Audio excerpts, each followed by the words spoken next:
आपल्यासोबत मनसेचे नेते प्रवक्ते प्रकाश महाजन आहेत. काका, गेल्या अनेक दिवसांपासून राज ठाकरे हे भारतीय जनता पार्टी असेल किंवा महायुतीला वेगवेगळ्या कारणावरून सडकून काढत होते. आज जर आपण बघितलं तर महाराष्ट्राचे मुख्यमंत्री देवेंद्र फडणवीस हे राज ठाकरे यांच्या भेटीसाठी त्यांच्या निवासस्थानी गेलेली आहेत. तुमची काय प्रतिक्रिया आहे? चांगली गोष्ट आहे. राज ठाकरेंनी आपला सात्विक संताप परवा पक्ष कार्यकर्त्यांच्या मेळाव्यात व्यक्त केला. तो शांत करावा या हेतून सुद्धा देवेंद्र फडणवीस राजसाहेबांच्या भेटीला आले असतील. दोन राजकीय नेते आहेत, निश्चित राजकारणावर काहीतरी चर्चा झाली असली पाहिजे. ह्या भेटीकडे कसं बघता? कारण ज्या विधानसभा निवडणुका झाल्या, ज्यात राज ठाकरेंना सामावून घेणं गरजेचं होतं, तिथं शिंदे सेनेटचा 68 ठरला, भाजपने फारसा प्रतिसाद दिला नाही.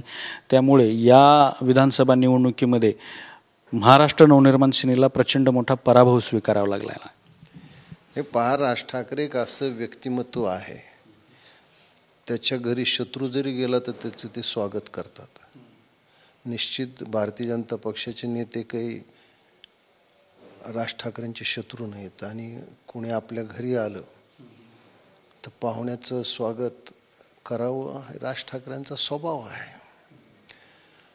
राहता राहिला प्रश्न, भारतीय जनता पक्षाने आमच्याशी कसं वागावं हा त्यांचा प्रश्न आहे. खरं म्हणजे हिंदुत्वाच्या मुद्द्यावर त्यांनी आम्हाला सोबत घ्यायला पाहिजे होतं, मदत करायला पाहिजे होती. वाईट या गोष्टीचं वाटतं की महायुतीचे उमेदवार असून आमचे ज्येष्ठ नेते बाळा नांदगावकर पडले. कुठं ना कुठं तरी महायुतीमध्ये त्याविषयी मत चांगलं नसता महायुतीत बरेचसे उमेदवार निवडून आले आणि बाळा नांदगावकर सारखा उमेदवार पडतो. ही खेदाची गोष्ट आहे. आम्हाला असं वाटतं की राजसाहेबाच्या भेटीला कुणी यावं कुणी येऊ नये हा प्रश्न आमचा नाही, पण हे नुसते भेटतात, पुढे काही होत नाही. आणि मग कार्यकर्ता थोडा उदास होतो, निराश होतो, आपापल्या कोशात जातो. राजकारणात हे चालत असतं. त्याच्यामुळे राज ठाकरेंच्या घरी कुणी आलं तर त्यांचं स्वागत ते निश्चित करतात. पण एकंदरीत अमित ठाकरेंचा जो पराभव झाला, तो पराभव मनसेच्या किंवा राज ठाकरेंच्या जिव्हारी लागला का? हे पहा, 3 पराभव व्यक्तिगत माझ्या जिव्हारी खूप लागले. त्यातला पहिला पराभव असा आहे की आमचे ज्येष्ठ नेते बाळा नांदगावकर यांना महायुतीनं पाठिंबा दिला होता. कुठं काय चुकलं हा पराभव माझ्या जिवारी खूप लागला. वैयक्तिक बाळा नांदगावकर मी मित्र असल्यामुळे सुद्धा मला त्याचं खूप वाईट वाटलं. दुसरा पराभव मला आमचे युवा नेते अमित ठाकरे जे पहिल्यांदाच निवडणुकीच्या राजकारणात उतरलेत. खरं म्हणजे ते महायुतीचे उमेदवार असायला हवे होते, पण ते का झाले नाहीत. त्यांचा पराभव आमच्या पक्षातील सर्व कार्यकर्त्यांना, मग तरुण असू ज्येष्ठ असू, यांना लागला. आणि तिसरा पराभव जो तुम्ही मला म्हणता की हिंदुत्वाचा एवढा कडवा पुरस्कार करणारे राज ठाकरे, मला वाटतं अणुशक्तीनगरमध्ये 2 मुसलमान उमेदवार असताना आमचा हिंदू उमेदवार असून निवडून येऊ नये, ही अत्यंत जिवारी लागलेली गोष्ट आहे, असं वैयक्तिक माझं स्वतःचं मत आहे. मग आता अमित ठाकरेंना विधान परिषदेवर घेऊन त्यांना पुन्हा संसदीय मंडळात आणण्याचा हा कदाचित प्रयत्न असू शकतो का? त्यासाठी काही प्रयत्न चाललेत असं सांगितलं जातंय. त्यातला महत्त्वाचा मुद्दा म्हणजे भाजपच्या कोट्यातून अमित ठाकरे राज्यपाल नियुक्त आमदार होण्याची शक्यता व्यक्त केली जाते. दुसरा एक प्रस्ताव असा दिसतोय, तो म्हणजे महापालिका निवडणुकीत भाजप मनसेला काहीच जागा सोडण्याची चिन्ह आहेत. हे पहा, श्री अमित ठाकरे यांना राज्यपालाच्या कोठ्यातून आमदार करावं न करावं हा निर्णय सर्वस्व पक्षप्रमुख राजसाहेब स्वतः घेतील. त्याच्याविषयी मला तशी काही कल्पना नाही. आणि महानगरपालिकेत आमची गरज भाजपला असेल तर भाजपनं उघडपणे खुल्या मंचावर आमचं समर्थन घ्यावं, आम्हाला समर्थन करावं असं मला वाटतं. कुठल्याही छुप्या युतीनं आघाड्यांनी मनसेचं नुकसान होईल असं माझं वैयक्तिक मत आहे. पण अमित ठाकरेंना जी काही राज्यपाल नियुक्ती देण्याची तर त्याला तुमची सहमती असेल पक्षाचे पदाधिकारी कार्यकर्ते म्हणून? नाही, हा नेता सर्वस्व प्रश्न राज ठाकरे घेतील. राज ठाकरे जो निर्णय घेतील तो पक्षांच्या प्रत्येक कार्यकर्त्याला मान्य असेल.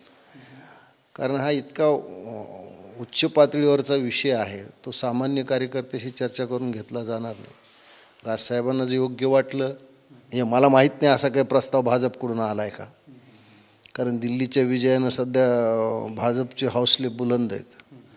त्याच्यामुळे त्यांना आता नवीन मित्र जोडायचे का आहे ते मित्र तोडायचे याच्याविषयी खूप सध्या गोंधळाची स्थिती आहे. माहीत नाही असं काय होईल का नाही ते. या राज ठाकरे देवेंद्र फडणवीस भेटीवरती संजय राऊत टीका करतायत. ते म्हणतात की राज ठाकरे यांनी शिवाजी पार्क येथे कॅफे खोलला आहे, तिथे लोक चहा पाणी करायला येतात. चांगला चहा असेल तर लोक येत असतात. मग मला वाटतं हा संजय राऊत कुठं राहतो, मग त्याच्या दारापुढं काय उघडलं आहे? सुलभ शौचालय उघडलं आहे?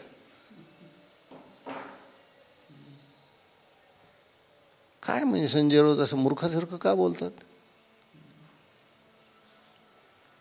राज ठाकरे दिलदार माणूस आहे. संजय राऊत तुम्ही जा, चहाची चव घेऊन या. तुमच्यासारखं आमच्या दारापुढं सुलभ शौचालय नाही आहे की रोज उठून दुसऱ्याच्या विषयी घाण ओकत राहायचे. याविषयी संजय राऊतला प्रतिक्रिया देण्याचं काहीच कारण नव्हतं. हे कुणाकुणाच्या दारावर जातात, कुणाच्या खुर्च्या उचलतात, कुणाच्या घरी फरशी पुसतात, सगळ्या जगाला माहिती आहे.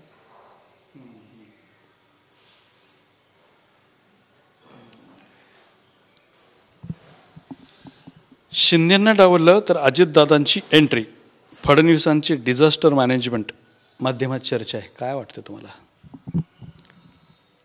हे पहा, आता त्यांनी काय करावं, कुणाला काढावं, कुणाला जवळ घ्यावा, भारतीय जनता पक्षाचा प्रश्न आहे. पण मी म्हणलं ना, पूर्वीसारखा भारतीय जनता पक्ष आता राहिला नाही. यूज अँड थ्रोची नीती सध्या आहे. चला, राजकारणात एखादी लाट अशी येत असते, जेवढ्या वेगाने ती येत असते तेवढ्या वेगाने ती ओसरत असते. याच्यावर बाकी त्यांनी शिंदेंना जवळ करा, अजित पवारला जवळ करावं न करावं, मला एक असं, आता इतिहासाची पुस्तकं समोर पडलेली आहेत. औरंगजेबाने छत्रपती संभाजी महाराजांना तू मुसलमान हो असं काही विचारले ह्याचा कुठेही पुरावा नाही. पण तू होतोस का, तू देतोस का, असे दोन शब्द आहेत. आता भाजप भ्रष्टाचारी लोकांना आपल्यात घेऊन पावन करायचं. जसं औरंगजेबाने छत्रपती संभाजी महाराजांनी विचारलं, तू होतोस का, तू देतोस का. देतोस का म्हणजे तुझं धन, होतोस का काय, त्याचे वेगवेगळे अर्थ आहेत.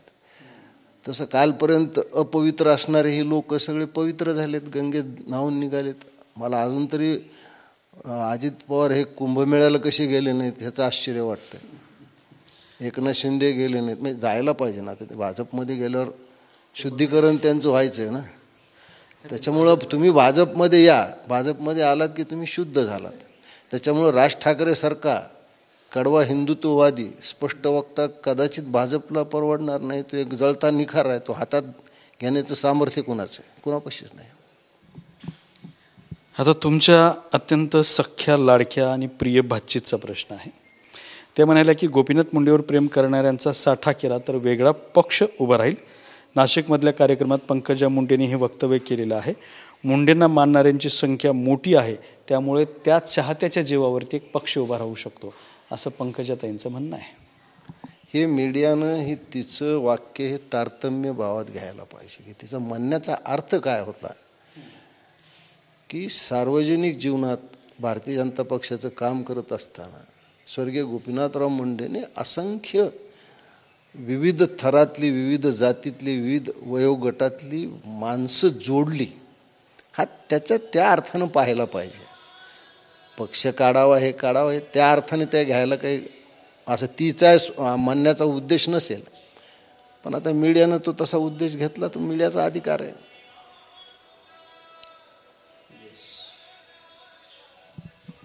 तर हे होते प्रकाश महाजन. कॅमेरामन हर्षल निकम सोबत दत्ता कानवटे, TV9 मराठी, छत्रपती संभाजीनगर.